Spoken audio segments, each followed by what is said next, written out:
নমস্কার, জি 24 ঘন্টায় আপনাদের স্বাগত। আমি শিলাদিত্য। শুরু করছি জনগণ মন। ইডি ভর্ৎসিত হলো আদালতে দুটি মামলায়। শুধু তাই নয়, ইডির জন্যই দেরি হচ্ছে, এমনটাই মন্তব্য বিচারকের। এই পুরো বিষয় নিয়েই আমরা আলোচনা করব। আমাদের সঙ্গে এই মুহূর্তে রয়েছেন অতিথিরা। আমাদের সঙ্গে রয়েছেন বিজেপি নেতা তরুণজ্যোতি তিওয়ারি, রয়েছেন কংগ্রেস নেতা অভিষেক বন্দ্যোপাধ্যায়, এছাড়াও রয়েছেন অধ্যাপক বিশ্বজিৎ দাস। প্রত্যেকেই স্বাগত জানাচ্ছি আমাদের এই আলোচনায় আসার আগে প্রথমেই দেখে নেব দুটি মামলায় ভর্ৎসিত ইডি কেন, দেখব।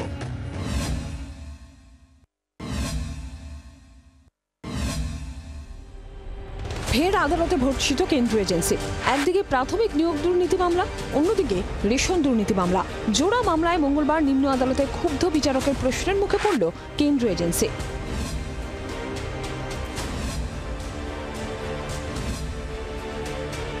প্রাথমিক নিয়োগ দুর্নীতি মামলায় বড়দিনের ছুটির আগে নিম্ন আদালতে চার্জ গঠন করতে নির্দেশ দিয়েছিল সুপ্রিম কোর্ট, কিন্তু বেশ কয়েকজন অভিযুক্ত নথি না পাওয়ায় দেশের সর্বোচ্চ আদালতের নির্দেশ মেনে মঙ্গলবারও ব্যাংশাল কোর্টের বিশেষ ইডি আদালতে চার্জ গঠন হলো না। এই নিয়ে ইডি তদন্তকারী আধিকারিককে তীব্র ভর্ৎসনা করেন বিচারক। ইডির আইনজীবী আদালতে বলেন, একজনের নথি অন্যজনকে দেওয়া হবে না। কেন্দ্রীয় এজেন্সির বক্তব্য শুনে বিচারক বলেন, এইভাবে আলাদা করা যায় না, আপনাদের জন্যই দেরি হচ্ছে বলেও ইডির আইনজীবীর উদ্দেশ্যে মন্তব্য করেন বিচারক। মঙ্গলবারের মধ্যে অভিযুক্তদের আইনজীবীদের নথি দিতেও নির্দেশ দেন বিচারক। ইডির আইনজীবী বলেন, সব নথি একত্রিত করার প্রক্রিয়াতেই 8 থেকে 10 ঘন্টা সময় লাগবে। মঙ্গলবার নথি দেওয়া কিভাবে সম্ভব তা নিয়ে প্রশ্ন তোলেন তিনি।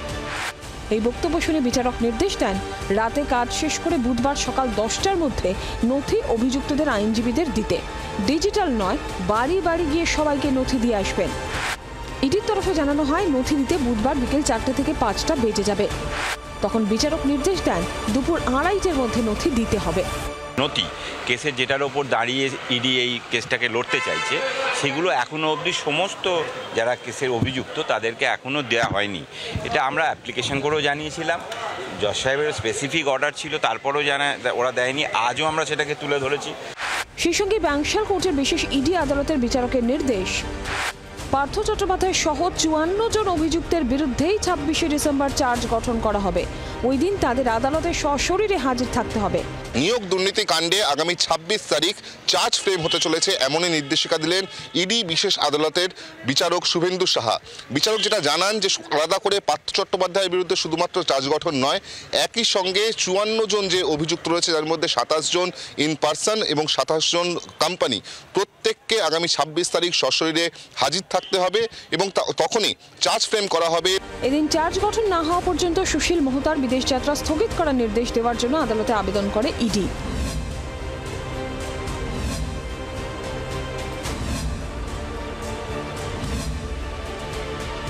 মঙ্গলবার রেশন দুর্নীতি মামলায় জেলবন্দি প্রাক্তন খাদ্যমন্ত্রী জ্যোতিপ্রিয় মল্লিকের চার্টার্ড অ্যাকাউন্টেন্ট এবং জ্যোতিপ্রিয় ঘনিষ্ঠ 2 চালকল মালিককে গ্রেফতার করে ইডি। এই নিয়েও এদিন আদালতে প্রশ্নের মুখে পড়ে কেন্দ্রীয় এজেন্সি। 1 বছর আগে তল্লাশি ও জিজ্ঞাসাবাদ এবং 30 বার ইডি দপ্তরে যাওয়ার পর কেন এখন গ্রেফতার করা হলো তা নিয়ে আদালতে প্রশ্ন তোলেন অভিযুক্তদের আইনজীবীরা। এই বক্তব্য শুনে বিচারক ইডির আইনজীবীকে প্রশ্ন করেন, গত 1 বছরে আপনারা একাধিক চার্জশিট দিয়েছেন, সেখানেও কিছু বললেন না, এখন গ্রেফতার কেন? জবাবে কেন্দ্রীয় এজেন্সির আইনজীবী আদালতে জানান, এটা সময় সাপেক্ষ তদন্ত।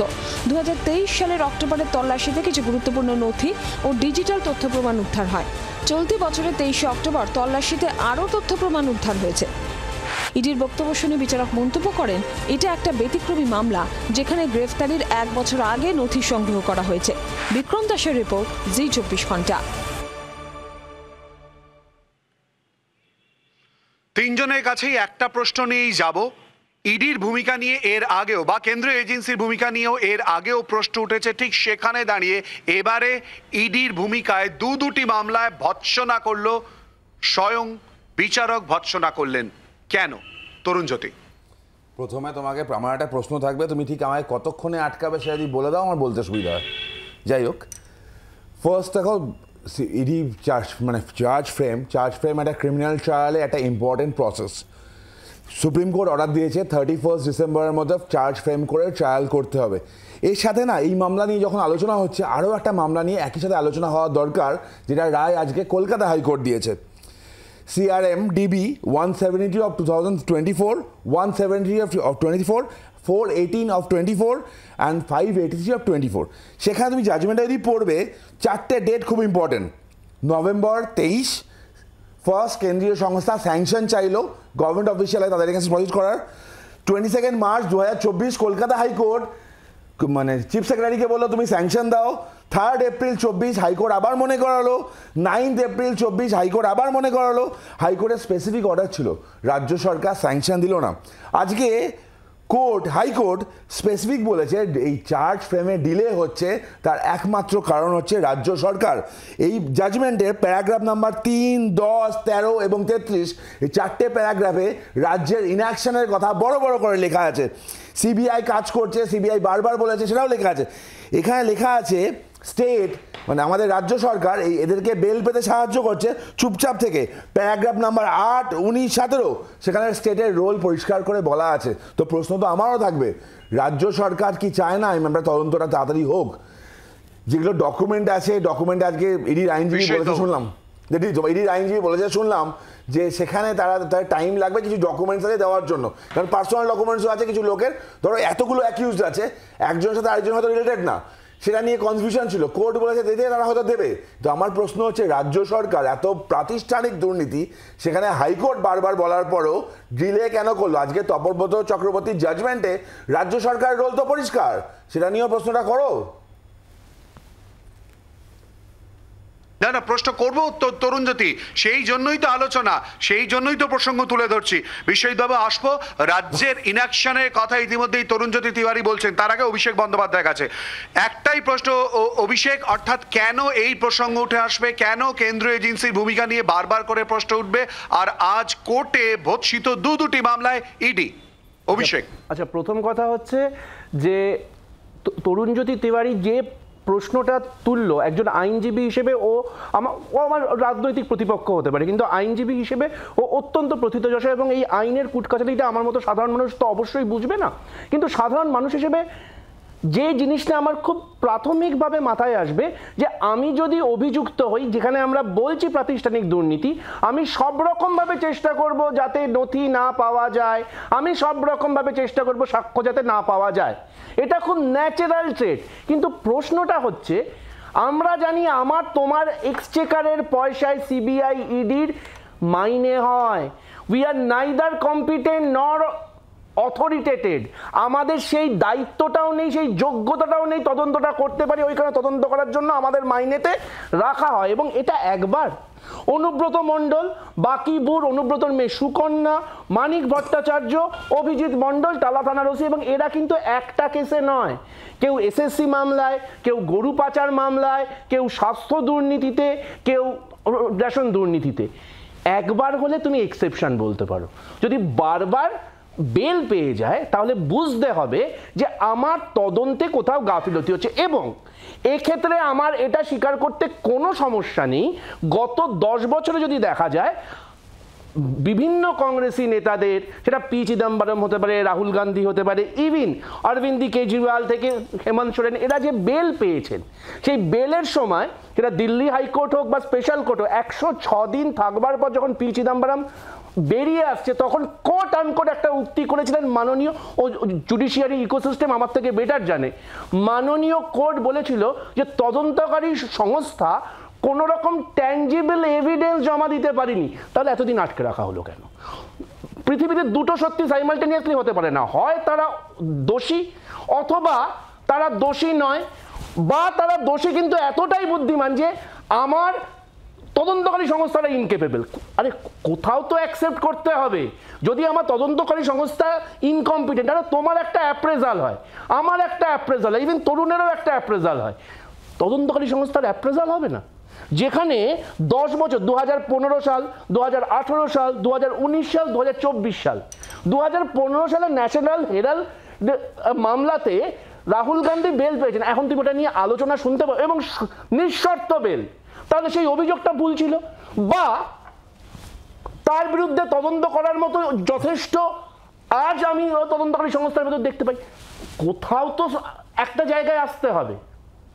এটা তো হতে পারে না বাঁ দিকটাও সত্যি ডান দিকটাও সত্যি। এবং আমার তোমার মতো সাধারণ ঠিক অভিষেক, এই জায়গাতেই মানে তরুণজ্যোতি তিওয়ারি বা তোমার কাছে প্রশ্নটা থাকবে কোথায় আটকাচ্ছে, যে কারণে আজ ইতিমধ্যেই ইডির জন্যই দেরি হচ্ছে। স্বয়ং বিচারক এই কথাই বলেছেন। অভিষেক এবং তরুণজ্যোতির কাছে আসার আগে বিশ্বজিৎবাবু, তরুণজ্যোতি যে কথাটা বললো, যদি আমার প্রশ্ন ছিল যে কেন তাদের ভূমিকা নিয়ে বা কেন্দ্রীয় তদন্তকারী সংস্থার ভূমিকা নিয়ে প্রশ্ন উঠছে, কিন্তু তরুণজ্যোতির কথা প্রসঙ্গে আসছি, ইনঅ্যাকশন অফ স্টেট গভর্নমেন্ট, কেন এই কথা তরুণজ্যোতি তুলে ধরছে বিশ্বজিৎবাবু?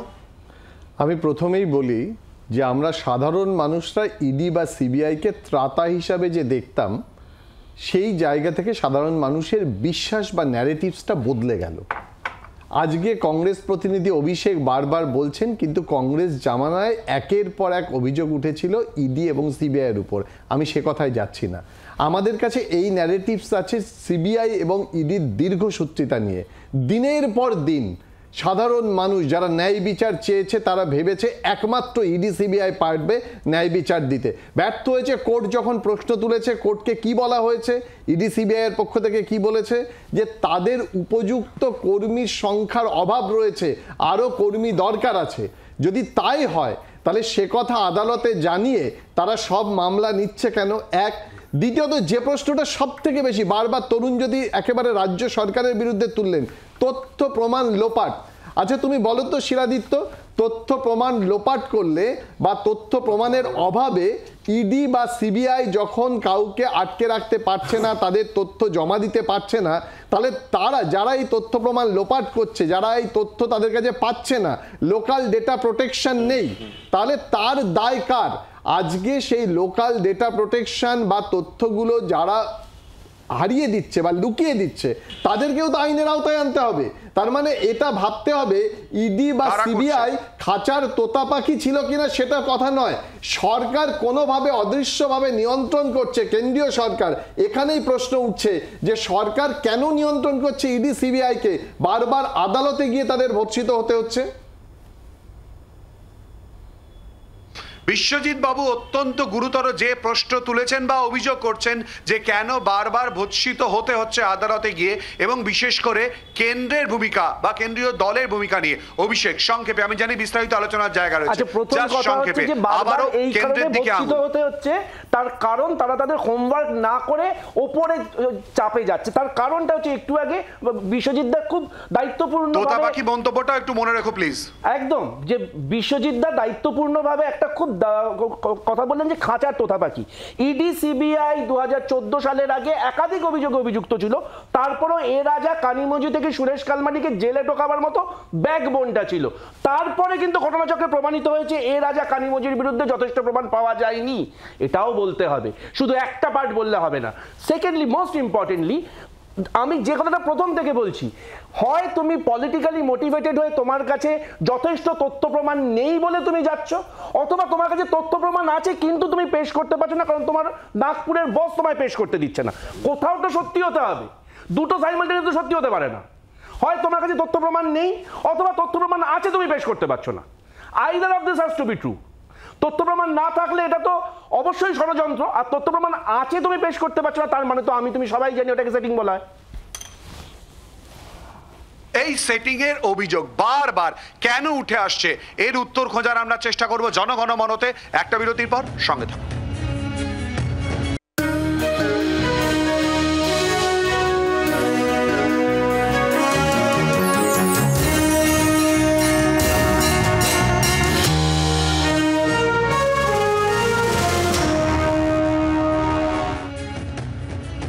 ইডি দুটি মামলা ইতিমধ্যে আদালতে ভৎসিত হয়েছে। আজ আর ঠিক এই প্রসঙ্গ নিয়ে আলোচনা করছি। ইতিমধ্যে আলোচনায় অংশগ্রহণ করেছেন সিপিআইএম নেতা অতনু চট্টোপাধ্যায়। অতনু, স্বাগত জানাচ্ছি। এই মুহূর্তে যে প্যানেলিস্টরা, এই মুহূর্তে যে অতিথিরা রয়েছেন আমাদের সঙ্গে, যার মধ্যে দুজন আইনজীবী, তরুণজ্যোতি তিওয়ারি সমেত। অতনু, ঠিক এই জায়গায় প্রশ্নটা থাকবে, এক তো সিপিএম নেতা হিসেবে, দ্বিতীয়ত আইনজীবী হিসেবে, কারণ কি বলে মনে হয় আদালতে দুটি মামলা ইডি ভৎসিত? সেটা আজকে যে মামলাটার ব্যাপারটা, সেটা কিন্তু তুমি দেখো, সুপ্রিম কোর্ট পরিষ্কারভাবে বলে দিয়েছিল 31শে ডিসেম্বরের মধ্যে চার্জ গঠন করতে হবে, এবং 31শে ডিসেম্বরের মধ্যে চার্জ গঠন করতে গিয়ে আজকে বিচারপতির যে মন্তব্য যে আপনাদের জন্য হচ্ছে এই গোটা মামলাটার প্রসিডিংটাই দেরি হচ্ছে, কারণ এটা তো খুব ফ্যাক্ট যে আইন আমাদের যা প্রভিশন রয়েছে, পুরনো সিআরপিসি 207 এবং বর্তমান বিএনএসএস 230, তো পরিষ্কারভাবে আইন বলছে প্রসিকিউশন যে যে ডকুমেন্টসের উপর রিলাই করছে সেই সমস্ত ডকুমেন্টের সেট হচ্ছে কপি সাপ্লাই করতে হবে ডিফেন্সে যিনি আছেন তাকে। কাজে এখানে খুব পরিষ্কার। এবং আজকে দাঁড়িয়ে ইডির আধিকারিক বলছেন যে এমন না যে তথ্যগুলো বিশাল অমিল হয়ে রয়েছে, উনি বলছেন যে 10 থেকে 12 ঘন্টা লাগবে ডাউনলোড করতে, অর্থাৎ কিনা এগুলো তাদের সার্ভারের মধ্যেই কোথাও না কোথাও রয়েছে। কিন্তু তারা আজকে খুব অদ্ভুতভাবে আমরা দেখছি প্রত্যেকটা মামলাতে, এর আগে তো আমরা দেখতে পেয়েছি অনুব্রত মণ্ডলের কথা নাকি হচ্ছে বাংলার কথা ইংরেজিতে ট্রান্সলেট করার লোক পাওয়া যাচ্ছে না, অনুব্রত মণ্ডল জামিন পেয়ে যাচ্ছে। অভয়া মামলার ক্ষেত্রে দেখা যাচ্ছে সুপ্রিম কোর্টের আইনজীবী, সিবিআই এর আইনজীবী সুপ্রিম কোর্টে দাঁড়িয়ে যে সওয়াল করছেন, যে কথাবার্তা বলছেন, চার্জশিটে সেই কথাগুলোর নামগন্ধ নেই। মানে পরিষ্কারভাবে কোথাও গিয়ে দেখা যাচ্ছে যে মুখের কথা আর কাজের ক্ষেত্রে সম্পূর্ণ আলাদা হয়ে যাচ্ছে। যা কিনা এই সমস্ত দুর্নীতি থেকে শুরু করে সমস্ত রকম ক্ষেত্রে যে মামলাগুলোর উপর পশ্চিমবাংলার সাধারণ মানুষ ভরসা রেখেছিল, ইডি অথবা সিবিআই, তারা হচ্ছে ন্যায় বিচার পাইয়ে দেবেন, প্রতিটা ক্ষেত্রে দে হ্যাভ মিজারেবলি ফেল। এবং এই ফেল শুধুমাত্র ফেল না, খুব অদ্ভুত কারণে, যেটা সিবিআই বা ইডির মতো এত, বিশেষ করে সিবিআই এর মতো একটা ডেকোরেটেড এজেন্সি বা হচ্ছে ইডি, এদের কাছ থেকে কোনো ক্ষেত্রে আশা করা যায় না, সেই রকমভাবে তারা অদ্ভুতভাবে হচ্ছে জিনিসগুলোকে ফেল হচ্ছে। এবং যাদের জন্য এরা কোথাও বেল পেয়ে যাচ্ছে, এদের কোথাও হচ্ছে চার্জ গঠন পিছিয়ে যাচ্ছে, ট্রায়াল শুরু হতে দেরি হচ্ছে, এবং সর্বোপরি ন্যায় বিচার পাওয়ার জায়গাটা কোথাও গিয়ে হচ্ছে বঞ্চিত হচ্ছে সাধারণ মানুষ। তরুণজ্যোতি, কেন এই দীর্ঘসূত্রিতা? না, অনেকগুলো উত্তর দেওয়া আছে, এক এক করে দিই। প্রথমে দেবাশিতা যে কথাগুলো বললেন তথ্য প্রমাণ লোপাট, আজকের ইস্যুটা কিন্তু তথ্য প্রমাণ লোপাট নয়। আমি হাইকোর্টের তপব্রত চক্রবর্তী জাজমেন্টটা থেকে তোমাকে প্যারাগ্রাফগুলো কোট করে বললাম ফার্স্ট। সেকেন্ড হচ্ছে ইডি বা সিবিআই, উনি বলছেন ইডি বা সিবিআই মামলাগুলো নিচ্ছে কেন? কেউ বলছে না নিচ্ছে। কোর্টের অর্ডারে আজকে পশ্চিমবঙ্গে কোনো মামলা সিবিআই নিতে পারে না, কারণ জেনারেল কনসার্ন যেটা ছিল, মমতা বন্দ্যোপাধ্যায় মনে করেছিলেন জেনারেল কনসার্ন উইথড্র করলে কেউ তদন্ত করবে না, আমার সে কচি খোকাগুলো বেঁচে যাবে। কিন্তু কোর্টের অর্ডারে হচ্ছে, কোর্ট অর্ডার দিয়েছে, সুতরাং এক্সেপশন হিসাবে তারা তদন্ত করছে। সেকেন্ড, আমি আমার অত্যন্ত প্রিয় একজন অভিষেক ব্যানার্জি, তৃণমূলের নয় যদি উনি, তিনি আর মন্তব্যগুলো শুনলাম, মন্তব্যগুলো শুনে আমি আমার আইন কলেজের পড়াশোনা এত বছরের প্র্যাকটিসটা ভুলে গেলাম হঠাৎ করে। আমার মনে হলো উনি মিন করতে চাইলেন কেউ বেল পেয়ে যাওয়া মানে একদম অ্যাকুইটাল পেয়ে যাওয়া। রাহুল গান্ধী, ওনার যদি কথা তথ্য বেল পাচ্ছে কেন এই প্রশ্ন যদি হয়, তা প্রশ্ন হবে রাহুল গান্ধী, সোনিয়া গান্ধীও কিন্তু বেলে আছে। উনি বলছেন কিছু হয়নি। তো মনে করে দিই 2023 সালে পর্যন্ত রাহুল গান্ধী ন্যাশনাল হেরাল্ডের মামলাটা নিয়ে সুপ্রিম কোর্টে কোয়াশিং পিটিশন যেটা ছিল সেটা ডিসমিস হয়েছে। দীর্ঘসূত্রিতার কারণও তারা। আরও আসি, কেজরিওয়াল নিয়ে কথা হলো। দেখো কেজরিওয়ালের সাথে বিজেপি সম্পর্ক কি? কেজরিওয়ালকে নিয়ে কমপ্লেন করলো, আজকে জোটসঙ্গী যাদের, যদিও কেজরিওয়ালের কমপ্লেন করলো কংগ্রেস, কোর্টে গেল কংগ্রেস, তাদের মামলার অর্ডার হলো, সেখানে কেজরিওয়াল অ্যারেস্ট হলো, আর দোষ যাবে বিজেপিকে। আর রেশন দুর্নীতি মামলায় তো ইডির আসার দরকারই ছিল না। আমি তো বলি ইডি কেন এসছে, ইডির তো দরকারই ছিল না।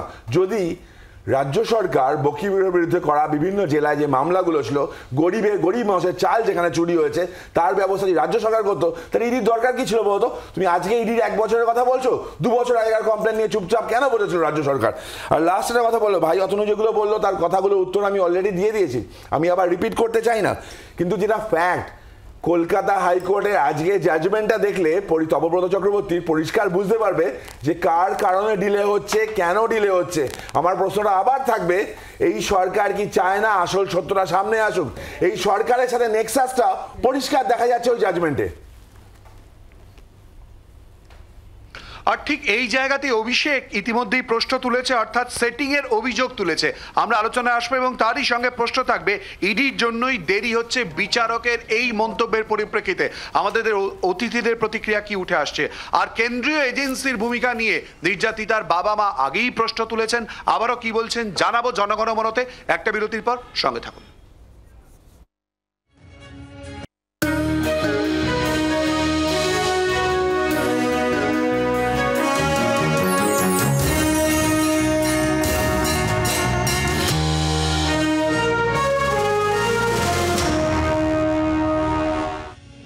জোড়া মামলায় আদালতে ভৎসিত ইডি, এই নিয়ে আমরা আলোচনা করছি। আমাদের সঙ্গে এই মুহূর্তে স্টুডিওয়ে আলোচনায় অংশগ্রহণ করেছেন আইনজীবী ফেরদৌস শামীম দা, আপনাকে স্বাগত জানাচ্ছি। আসবো আপনার কাছে আলোচনায়, কিন্তু নির্যাতিতার বাবা মা, আরজি করে নির্যাতিতার বাবা মা কেন্দ্রীয় এজেন্সির ভূমিকা নিয়ে প্রশ্ন তুলে কি বলেছেন শোনাবো। এখনো বিষয়টা তো বুঝতে পারছি না। সিবিআই যেভাবে ঢিলাঢালাভাবে তদন্ত করছে, যেমন সঞ্জীব ঘোষ এবং টালা থানা ওসিকে তো ইচ্ছাকৃতভাবেই ছেড়ে দিল আমাদের মনে হলো। সেই জন্যই আমরা ওদের উপরে। এবং রাতে ওর সঙ্গে যে 4 জন ছিল ডিউটিতে তাদেরও অ্যারেস্টও করেনি, তাদের 2জনকে মাত্র সাক্ষী রেখেছে, বাকি 2জনকে সাক্ষীই রাখেনি। এগুলো আমাদের অভিযোগ মানে আছে। বুঝতে পারছি, যতটা বুঝতে পারছি আইনের যে ফাঁক ফোকরগুলো রেখে দিচ্ছে, এটাই জন্যই আমাদের ফার্দার ইনভেস্টিগেশনের জন্য কিছুটা তো হতাশ হলেও একটাই কথা যে যাবো কোথায়, যেটা আদালত ছাড়া, সিবিআই আদালত ছাড়া আমাদের কোনো যাওয়ার জায়গায় নেই, সেই জন্য সেইখানে যেই চলনা বলবো। আমি চেয়েছিলাম সাক্ষ্য দিতে, কিন্তু ওনারা নিতে রাজি নেওয়াই হয়নি, বলে প্রয়োজন নেই। মা বাবা দিয়েছে তো মার আর প্রয়োজন নেই, এটাই বলেছে। সিবিআই আপনার সঙ্গে কতবার কথা বলেছে, যেহেতু আপনি শেষ কথা বলেছিলেন? না, গেছে, বাড়িতে গেছে, কথা হয়েছে, কিন্তু কেস কতটা দূর এগুলো কিছুই বলে, কি ব্যাপার সেই ব্যাপারে আমাদের সেই ব্যাপারে কিছুই বলে না কখনো। দুটি মামলায় ইডি ভৎসিত। শামীমদা, ঠিক এখানেই প্রশ্ন উঠছে, নির্যাতিতার বাবা মার বক্তব্য শুনলাম, কেন্দ্রীয় এজেন্সির ভূমিকা নিয়ে প্রশ্ন উঠছে এখানেও। কেন বারবার এই পরিস্থিতি, কেন প্রশ্নের সম্মুখীন হতে হচ্ছে বারবার? দেখুন, আমি সিবিআই তার প্রথম চার্জশিট দিয়েছে এবং প্রথম চার্জশিটে যে কথা উল্লেখ করেছিল যে লার্জার কনস্পিরেসির সঙ্গে এই যে টালা থানার ওসি এবং সন্দীপ ঘোষ যুক্ত, কিন্তু স্টিপুলেটেড টাইমের মধ্যে চার্জশিট, সাপ্লিমেন্টারি চার্জশিট না দিতে পারার জন্য ডিফল্ট বেল্ট হয়ে গেছে।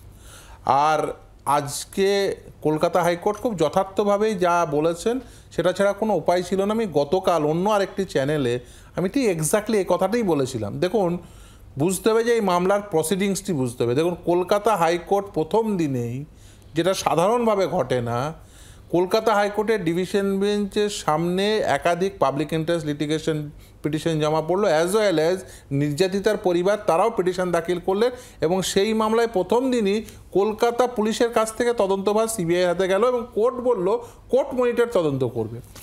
সুপ্রিম কোর্ট সুমোটো সেই মামলাটিকে নিল। এবার সেই অবস্থায় দাঁড়িয়ে কলকাতা হাইকোর্টের সিঙ্গেল বেঞ্চ, যেখানে সুপ্রিম কোর্ট কোর্ট মনিটর তদন্ত করছে, কলকাতা হাইকোর্ট কোর্ট মনিটর তদন্তের, সিবিআই তদন্তের নির্দেশ দিয়েছে, সেই তদন্তভার তুলে নিয়েছে সুপ্রিম কোর্ট, আর কলকাতা হাইকোর্টের সিঙ্গেল বেঞ্চ কোনো আলাদা নির্দেশ দেবে। আমার গতকালই বলেছিলাম যে আমার মনে হয় না, এটা আমার যা আইনি বিচার বুদ্ধি তাতে মনে হয়েছে এটা হওয়া উচিত নয়। কোর্ট খুব স্বাভাবিকভাবে, সঙ্গতভাবেই এই জুডিশিয়াল ডেকোরাম মেনটেন করার জন্য দেননি। এখন মানে সেখানে ঢোকার কোনো সুযোগ ছিল না। কিন্তু আমি কতগুলো প্রশ্ন আছে আমার, এবং সেটা একেবারে আইনি দৃষ্টিকোণ থেকে। যেমন ধরুন, চার্জশিট যদি পছন্দ না হয় তাহলে আমাদের আইনে প্রভিশন রয়েছে কি করতে হয়, সেটা হচ্ছে কোর্টের পিটিশন বা নারাজি পিটিশন। এখন সেই নারাজি পিটিশন যদি না অ্যাকসেপ্ট করে তাহলে নিশ্চিতভাবেই উচ্চতর ফোরাম অর্থাৎ হাইকোর্টে যাওয়া যায়। সেখানেও যদি অ্যাকসেপ্ট না হয় সুপ্রিম কোর্টে যাওয়া যায়। যদি কোর্ট মনিটর তদন্ত, যেহেতু কলকাতা হাইকোর্ট দিয়েছিল তদন্তের নির্দেশ, সেটা সুপ্রিম কোর্টে চলছে, ফলে কোনো বক্তব্য থাকলে সেখানে সুপ্রিম কোর্টে সেই বক্তব্য রাখা যায়। নিশ্চিতভাবে আদালত যদি মানে এই যে ইন্টারাকনাম পিরিয়ডে যদি কোনো বক্তব্য থাকে, সেখানে কিন্তু সেই আদালতের সামনে অ্যাপ্লিকেশন করে এবং আদালতকে যদি বোঝানো সম্ভব হয় যে প্রয়োজনীয়তা রয়েছে, তাহলে নিশ্চিতভাবে সেগুলো করা যায় এবং সেগুলো নিশ্চিতভাবে তাদের যারা আইনি পরামর্শদাতা রয়েছেন তারা সেই সমস্ত পরামর্শ নিশ্চিতভাবে দিচ্ছেন। কিন্তু আমার কাছে এটা মানে আমার বুঝতে অসুবিধা হয়েছে যে কেন রিট পিটিশন নতুন করে, এবং তাও আবার কোর্ট মনিটর তদন্তের জায়গায় কোর্টের সুপারভিশনে তদন্ত, যা প্রেয়ার পোর্শন আমি যতটুকু জেনেছি বা বুঝেছি। সাধারণভাবে আদালতে আমাদের দেশের যে আইনি পরিকাঠামো, সেখানে বুঝতে হবে যে এই যে ইনভেস্টিগেশন সেটা হচ্ছে একটি এক্সিকিউটিভ ওয়ার্ক। আদালত সাধারণভাবে একটি ইনভেস্টিগেশনের মধ্যে ঢুকে গিয়ে সেই ইনভেস্টিগেশনটাকে সুপারভাইজ করছে, এটা আমাদের আইনি ব্যবস্থায় নেই। আদালত সর্বোচ্চ যেটা করতে পারে সেটা হচ্ছে কোর্ট মনিটর তদন্ত। ইনভেস্টিগেশন, আমি বারবার বলছি, প্রথম দিন থেকে বলছি, এটা একটা এক্সিকিউটিভ ওয়ার্ক। ফলে আপনাকে হয় রাজ্যের কোনো ইনভেস্টিগেটিভ এজেন্সির উপর নির্ভর করতে হবে বা কেন্দ্রের ইনভেস্টিগেটিভ এজেন্সির উপর নির্ভর করতে হবে। রাজ্যের ইনভেস্টিগেটিভ এজেন্সির উপরে আদালত, বিশেষ করে কলকাতা হাইকোর্ট বলে দিয়েছেন যে না, রাজ্যের ইনভেস্টিগেটিভ এজেন্সির যে তদন্ত, সেই তদন্ত সঠিক হচ্ছিল না বলে প্রথম দিনই সিবিআই তদন্তভার দিয়েছিলেন, সিবিআইয়ের হাতে তদন্তভার দিয়েছিলেন। কিন্তু আজকে দুটি মামলায় যে ভৎসনার শিকার হতে হলো ইডিকে, সেই প্রসঙ্গটা তো উঠে আসছে, তাই নয় কি শামীমদা? একদম নিশ্চিতভাবে। দেখুন, এই সিবিআই বা ইডি, আপনি যদি আমাকে বলেন যে দেখুন আমাদের দেশে তো এই যে বললাম, এই যে হয় কেন্দ্রের তদন্তকারী সংস্থা বা রাজ্যের তদন্তকারী সংস্থার উপর নির্ভর করতে হয়, এর বাইরে যাওয়ার জায়গা নেই। কারণ আপনি আপনি ভোট দিয়ে নির্বাচিত করছেন একটি সরকারকে। আমাদের এক্সিকিউটিভ দু প্রকার, একটা হচ্ছে পলিটিক্যাল এক্সিকিউটিভ, একটা হচ্ছে পার্মানেন্ট এক্সিকিউটিভ। এই যে ধরুন সিবিআই তদন্তকারী অফিসার বা ধরুন IAS officer, IPS officer, they are all the part of the executive body. সেই তারা হচ্ছে পার্মানেন্ট এক্সিকিউটিভ। আপনি মাথায় রাখবেন, আপনি মানুন বা না মানুন, আমাদের দেশে আমাদের মতো এরকম একটি গণতান্ত্রিক বৃহত্তর গণতান্ত্রিক পরিসরে সেখানে এই যে পলিটিক্যাল এক্সিকিউটিভ যেখানে আপনি নির্বাচিত করে পাঠাচ্ছেন, সেই সময় যদি পলিটিক্যাল এক্সিকিউটিভ যদি সঠিকভাবে নির্বাচিত না করেন, শুনতে খারাপ লাগলেও আপনি যদি মনে করেন এই এক্সিকিউটিভ ফ্রেমওয়ার্কের মধ্যে সমস্ত এক্সিকিউশন প্রপার হবে, তা কখনোই সম্ভব নয়। আপনাকে যখন আপনি বিচার বুদ্ধি ভুল করবেন, আপনি বিচারে ভুল করবেন, দিয়ে বলবেন আমি বিচার পাবো, এটা কখনোই সম্ভব নয়। আপনাকে যদি বিচার ন্যায্য বিচার পেতে হয়, বিচারের প্রত্যাশা এবং দাবি তো থাকবে, সেই জায়গাটা অবশ্যই করে থাকবে। আমি অন্যান্য অতিথির কাছে আসবো একটা স্পেসিফিক প্রশ্ন নিয়ে। নির্যাতিতার বাবা অনেকগুলো বিষয় তুললেন, যেখানে কিন্তু তিনি বললেন মানুষ যাবে কোথায়, এবং তারই সঙ্গে ফাঁক ফোকরের প্রসঙ্গও কিন্তু তুলেছেন। অভিষেক, এর সঙ্গে তোমার ক্ষেত্রে অ্যাড করব, তুমি সেটিং এর তত্ত্ব বলেছো কেন? আচ্ছা, প্রথম কথা হচ্ছে যে তরুণ যে কথাটা বললো ঠিক, আমরা আইনি শিক্ষিত নই বলেই ফিস দিয়ে ওদের কাছে যাই এবং এই বিশ্বাস নিয়ে যাই যে ওরা আমাদেরকে সেই রক্ষাটা করবে, নাহলে তো আমরাই আমাদের পিটিশন দিতে পারতাম। কিন্তু দুর্ভাগ্যটা কোথায় বলো তো? দুর্ভাগ্যটা হচ্ছে ও কিন্তু তথ্য প্রমাণের ভিত্তিতে মামলা লড়বে, ও তো আর তদন্ত করবে না, ও তো সিবিআই এর মুখপাত্র নয়, ও তো এটা বলতে পারবে না যে এগুলো তো খুব ছোটোখাটো একটা মামলা হিসেবে আমরা ধরতে পারি। রাম মন্দির মামলা মনে আছে? বাবরি মসজিদ ডেমোলিশনের পর সিবিআই কি রিপোর্ট দিয়েছিল? 32 জনকে, ইনক্লুডিং LK আডবাণী, মুরলী মনোহর যোশী, উমা ভারতী, কেউ নাকি বাবরি মসজিদ ভাঙেনি, বাবরি মসজিদ ভূমিকম্পে ভেঙে গেছিল। আমরা কিছু বলেছিলাম? 2019 সালের এটা ঘটনা, এটা একমাত্র ব্যতিক্রম নয়। কিন্তু আই বেগ টু ডিফার, এই মামলাগুলোকে ছোটখাটো হিসেবে আমরা অন্তত ধরতে পারবো না। আমি জাস্ট ওদেরকে কটাক্ষ করার জন্য বললাম, to be very honest. No one kill Jessica বলে একটা সিনেমা বেরিয়েছিল, সেখানেও প্রাথমিক বক্তব্যটা ছিল সিবিআই নাকি তদন্ত ঠিক করে করেনি। যে কথাটা এক্ষুনি শামীমদা বলল, তার থেকে গুরুত্বপূর্ণ কথা হতে পারে না। এই যে পার্মানেন্ট এক্সিকিউটিভ আছে, সেটা কেন্দ্রের হোক বা রাজ্যের হোক, তাদের কিছু বস বা সুপার বস থাকে, কেউ নাগপুরে থাকতে পারে, কেউ কালীঘাটে থাকতে পারে, এবং সেটা হয় বলে ও একটু আগে বললো না রাহুল গান্ধীর ক্ষেত্রে 2015 সালে নিঃশর্ত জামিন পেয়েছে, আজকে 2024 সাল, 9 বছর ধরে কি করছিল? Forget about it. এক্ষুনি অরবিন্দ কেজরিওয়ালের সম্বন্ধে কথা বলছে, হ্যাঁ কংগ্রেস মামলা করেছিল, তদন্তটাও কি কংগ্রেস করবে নাকি? তদন্ত করবার জন্য আমার তোমার ট্যাক্সের পয়সায় সিবিআই কে রাখা হয়েছে। আমাদের প্রশ্নটা হচ্ছে, ভাই চার্জশিটটা কে দেবে? এখানে 8টা থেকে 9টায় শিলাদিত্য দেবে? আরে চার্জশিট দেওয়ার জন্য তো দেয়ার আর পিপল হু আর ইনভেস্টিগেটিং, তাদের ইন্টিগ্রিটি যদি প্রশ্নচিহ্নের মুখে থাকে, তাহলে আরজি করের বাবা মা বিচার পাবে না, আমার তোমার ঘটনা বিচার পাবে না। আরজি করের মতো এরকম হাইলাইটেড কেসের এরকম দুরবস্থা, ভাবো তো সারা ভারতবর্ষে কাশ্মীর থেকে কন্যাকুমারী রোজ কত মানুষের এরকম অবস্থা হচ্ছে। জাস্ট সেটা একটা স্ট্যাটিস্টিক্স পড়ছিলাম। অভিষেক, একটুখানি আটকাচ্ছি, এর প্রসঙ্গ নিয়ে আমরা শুনে নেব তৃণমূল কংগ্রেসের তরফ থেকে কুণাল ঘোষ, তিনি কি বলেছেন। আদালতের বিষয়, আদালত যদি মনে করে থাকেন যে চার্জ গঠনে ইডির জন্য দেরি হচ্ছে, সেটা পার্থ চট্টোপাধ্যায় বা শিক্ষা সংক্রান্ত মামলায় আদালত তাদের অবজারভেশনের কথা বলেছেন, এবং নিশ্চয়ই তাহলে কোন কোন পদক্ষেপের জন্য এই বিলম্ব সেটাও আদালত নিশ্চয়ই আইডেন্টিফাই করেছেন। এই বিষয়ে কোনো রাজনীতি বা দলের কোনো বক্তব্য, এখানে কোনো মন্তব্যের কোনো প্রশ্নই নেই। এটা বিচারাধীন আদালতের, এবং ইডি সম্পর্কে যদি আদালত কিছু বলে থাকেন, তাহলে ইডির আইনজীবীরাই নিশ্চয়ই তার উত্তর দেবেন। ঠিক এই প্রসঙ্গক্রমেই তরুণজ্যোতি তিওয়ারির কাছে আসবো।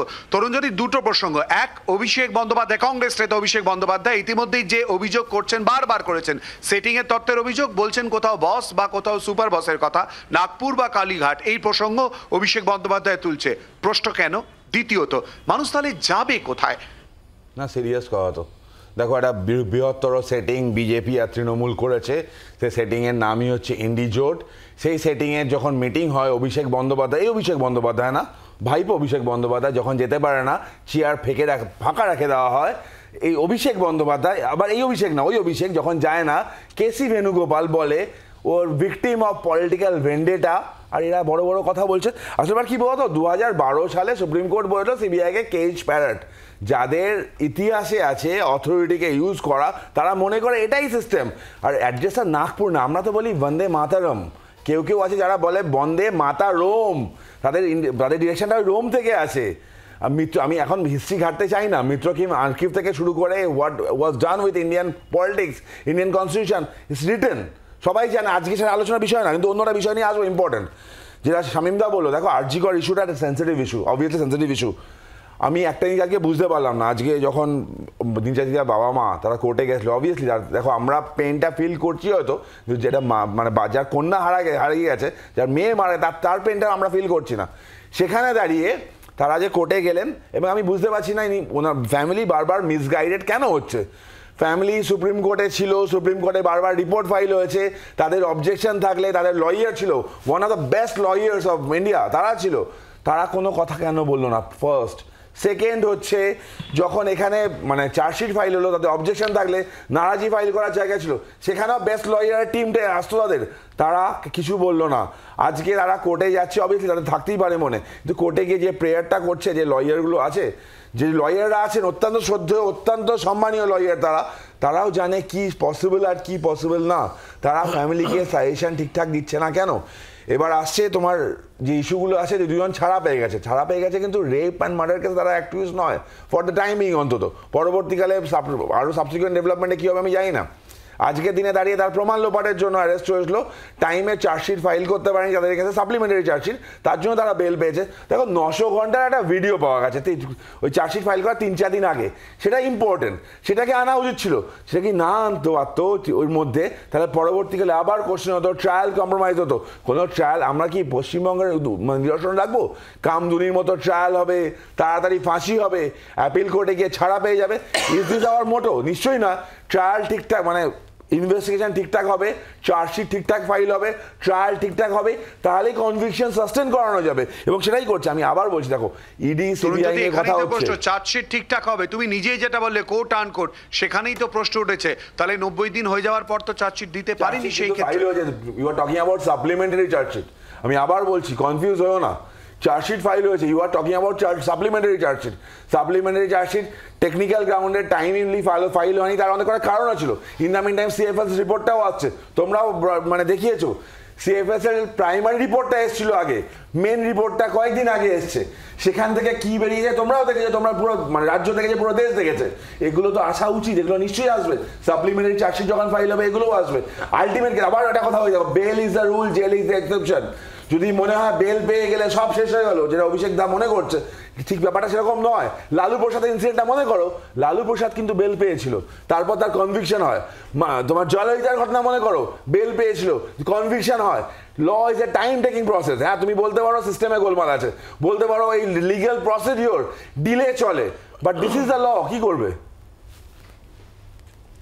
না, কিন্তু কেন্দ্রীয় এজেন্সির ভূমিকা নিয়ে তো প্রশ্ন উঠছে বারবার করে, সেই জন্যই তো এই বিষয়গুলো চলে আসছে। বিশ্বজিৎ বাবুর কাছে আসবো, কিন্তু তার আগে শুনে নেব রাজ্য বিজেপির সভাপতি এবং কেন্দ্রীয় প্রতিমন্ত্রী সুকান্ত মজুমদার, তিনি ঠিক কি বলেছেন। ইডির অফিসাররা তো মোদির আমলে জন্মেছে, মোদির আমলে চাকরি পেয়েছে এরকম তো নয়। যারা চাকরি করছে আজ থেকে কেউ 15 বছর আগে চাকরি করছে, আর কেউ 20 বছর আগে থেকে চাকরি করছে, নিশ্চয়ই বুঝতে পারছেন আমি কি বোঝাতে চাইছি। তো পুরো সরকার আমাদের থাকলেও সিস্টেম সবসময় আমাদের থাকে না। সত্যি বিশ্বজিৎ বাবু, আপনার কাছে আসবো। অভিষেক বন্দ্যোপাধ্যায়, কংগ্রেস নেতা অভিষেক বন্দ্যোপাধ্যায়ের বক্তব্যের প্রসঙ্গে কেন বারবার করে সেটিং এর অভিযোগ উঠবে? এক, দ্বিতীয়ত মানুষ তো কোথাও না কোথাও আস্থা রাখবে, কোথাও না কোথাও তদন্তের জন্য যাবে, কেন এই প্রসঙ্গগুলো উঠে আসবে? কেন কেন্দ্রীয় তদন্তকারী সংস্থার ভূমিকা নিয়ে প্রশ্ন উঠে আসবে? দেখো, এই মুহূর্তে পশ্চিমবাংলায় দাঁড়িয়ে কেন্দ্রীয় তদন্তকারী সংস্থা বা সিবিআই নিয়ে প্রশ্ন ওঠার কথা নয়, কারণ পশ্চিমবঙ্গের মানুষ জেনে গেছে সিবিআই মানেই ক্লাসের ফেল করা ছাত্র। একের পর এক ব্যর্থতা মানুষের কাছে, তাই মানুষ ন্যারেটিভসটা বদলে নিয়েছে। আমি তোমাকে 1998 সালে বিনীত নারায়ণ বনাম ইউনিয়ন অফ ইন্ডিয়া এই মামলায় সুপ্রিম কোর্ট বলছে যে সিবিআইয়ের স্বাধীনতা নিশ্চিত করার জন্যে একটা আইন করা প্রয়োজন আছে। তাহলে সেখানে দেখো যে সিবিআই স্বাধীনভাবে কাজ করতে পারছে না, তাদের নিরপেক্ষতার অভাব, এবং এইমাত্র শামীমদা এক্সিকিউটিভ কন্ট্রোলের কথা বলছিলেন, বারবার সেই মামলায় প্রশ্ন উঠছে কাঠামোগত দুর্বলতার কথা। সেই কারণেই তো সিবিআই বা ইডি আজকে পলিটিক্যাল উইপেন্স হয়ে গেল, কোনো সেটিংয়ের তত্ত্ব নয়। যে কেন্দ্রে থাকবে কংগ্রেস জামানায় কংগ্রেস নিয়ন্ত্রণ করবে, বিজেপির জামানায় বিজেপি নিয়ন্ত্রণ করবে। এই সহজ সরল সত্যটা রাজ্যের মানুষ, দেশের মানুষ বুঝে গেছে। আমি একটা কথা বলবো যে অতনু ঠিক এই জায়গাতেই প্রশ্ন উঠছে, পলিটিক্যালি মোটিভেটেড এই প্রসঙ্গ, এই অভিযোগ কেনই বা উঠে আসবে যে কারণে কংগ্রেসের তরফ থেকে অভিষেক বন্দ্যোপাধ্যায় উপস্থিত, এছাড়াও এর আগেও বারবার সেটিং এর তত্ত্ব এবং তার অভিযোগ উঠে এসেছে। অতনু দেখুন শিলাদা, মানে সিবিআই এবং তৃণমূলের সম্পর্কটা, এটাকে নিয়ে যদি একটা গল্প লেখা যায়, নাম হবে অভিষেক আসবো। অতনু কথাটা শুনিনি, শামীমদা আসবো প্লিজ, অতনু কথাটা শুনিনি। এই কেন্দ্রীয় তদন্তকারী সংস্থা সিবিআই, ইডি এবং তৃণমূল কংগ্রেসের সঙ্গে এদের সম্পর্ক, এটা নিয়ে যদি একটা গল্প লেখা যায় তাহলে নিঃসন্দেহে তার নাম দেওয়া যেতে পারে অ্যালিস ইন ওয়ান্ডারল্যান্ড। কারণ হচ্ছে কি, যে সিবিআই এর লোকেরা হচ্ছে কি এই তৃণমূলের আমলে চুরি দুর্নীতির জন্য রাজীব কুমারকে অ্যারেস্ট করতে হয়, তাকে কলকাতা পুলিশ পিটায়, আবার যখন অভয়া মামলায় সিবিআই হচ্ছে গিয়ে সঠিক কাজ করে না, মানে একটা চার্জশিট দেয়, সে যার জন্য হচ্ছে গিয়ে বেল পেয়ে যায়, সিবিআই এর তদন্তে তৃণমূল পঞ্চমুখ হয়ে যায়, সিবিআই তদন্তকে সমর্থন করে। মানে সিবিআই আর তৃণমূলের সম্পর্কটা বড় ভয়ানক। ওরা হঠাৎ করে সমর্থন করে, হঠাৎ করে বিরুদ্ধে রাস্তায় নেমে পড়ে।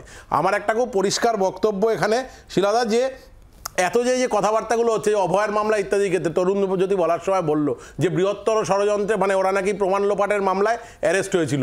আচ্ছা, এটা তো বৃহত্তর ষড়যন্ত্রের মামলাতে তো অ্যারেস্ট হয়েছে, তাহলে সিবিআই কি করতে পারতো? সিবিআই এদেরকে অ্যারেস্ট করার পরে পুনর্গঠন করতে পারতো, পুরো জিনিসটার পুনর্নির্মাণ করতে পারতো। আজকে সিএফএসএল এর পূর্ণ রিপোর্ট যখন এসছে, তাতেও যে ইঙ্গিত পাওয়া যাচ্ছে, কাজেই পরিষ্কারভাবে বোঝা যাচ্ছে সিবিআই এই জায়গাটা করেনি। তদন্তে এই এত বড় বড় গাফিলতিগুলো এরকম একটা মামলার ক্ষেত্রে হচ্ছে কোন সেটিংয়ের তত্ত্বে দাঁড়িয়ে, বা কোন জায়গায় কার নির্দেশে, কার অঙ্গুলি হেলনে দিনের পর দিন তৃণমূলের চুরি করা নেতাগুলো একের পর একে অভাব চার্জশিট, কখনো চার্জশিট ফাইল করতে দেরি, কখনো বা হচ্ছে গিয়ে চার্জশিটের ডকুমেন্টে সাপ্লাই করতে দেরি। এর জন্য একের পর এক তৃণমূল নেতারাগুলো স্বস্তি পেয়ে যাবে, চোররা স্বস্তি পেয়ে যাবে। এটা কোন সেটিংয়ের জন্য হচ্ছে, এটাও কিন্তু আজকে মানুষ জানতে চাইছে। 10 সেকেন্ড পাওয়া যাবে সেটা তো শামীমদা। দেখুন, আমি একটা কথা বলি, আজকে আপনারা নিশ্চিতভাবে জানেন পার্থ চট্টোপাধ্যায়, আজকে নিশ্চিতভাবে আপনারা জানেন পার্থ চট্টোপাধ্যায় সহ এই 5 জনের বেল রিফিউজড হয়েছে।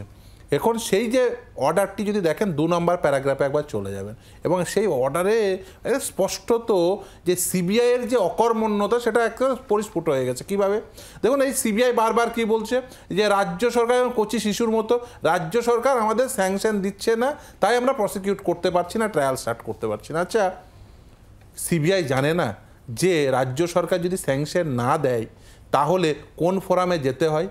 এবং সেটাই আজকে এই অর্ডারের 2 নম্বর প্যারাগ্রাফে চলে যান, সেটা নির্দিষ্টভাবে বলে দিয়েছে যে ইভেন সিবিআই কোনো ফোরামে এখনো পর্যন্ত যায়নি। আমরা তো প্রথম থেকে এই কথাই বলছি যে সিবিআই তারা জানা সত্ত্বেও যে স্যাংশন যদি না দেয় তাহলে কি করতে হয়, কোন ফোরামে গিয়ে মামলা দায়ের করতে হয়, এটা কি সিবিআইকে আমাকে শেখাতে হবে? এবং সিবিআই এটা জানে না, এটা আমাকে বিশ্বাস করতে হবে। সিবিআই কেন 2 বছর ধরে মানিক ভট্টাচার্যের ওই যে সুপ্রিম কোর্টে একটা স্টে অর্ডার হয়ে যাওয়ার পরে 2 বছর ধরে ভ্যাকেট করা গেল না, এটা আমাকে বিশ্বাস করতে হবে।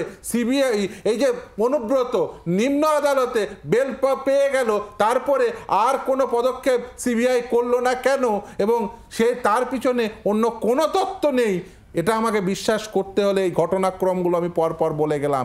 এক স্যাংশন দিচ্ছে না রাজ্য সরকার বলে নাকি কান্না কাঁদছি, কিন্তু কোনো ফোরামে গিয়ে যেখান থেকে ওই স্যাংশনটা আদায় করে নেওয়া যায় তার জন্য কোনো প্রকার পদক্ষেপ করছি না কেন, করেনি কেন সিবিআই? সেটা কি সিবিআইয়ের না জানা, অকর্মণ্যতা, নাকি পলিটিক্যাল সেটিং? সেই নিয়ে আলাপ আলোচনা হওয়া উচিত।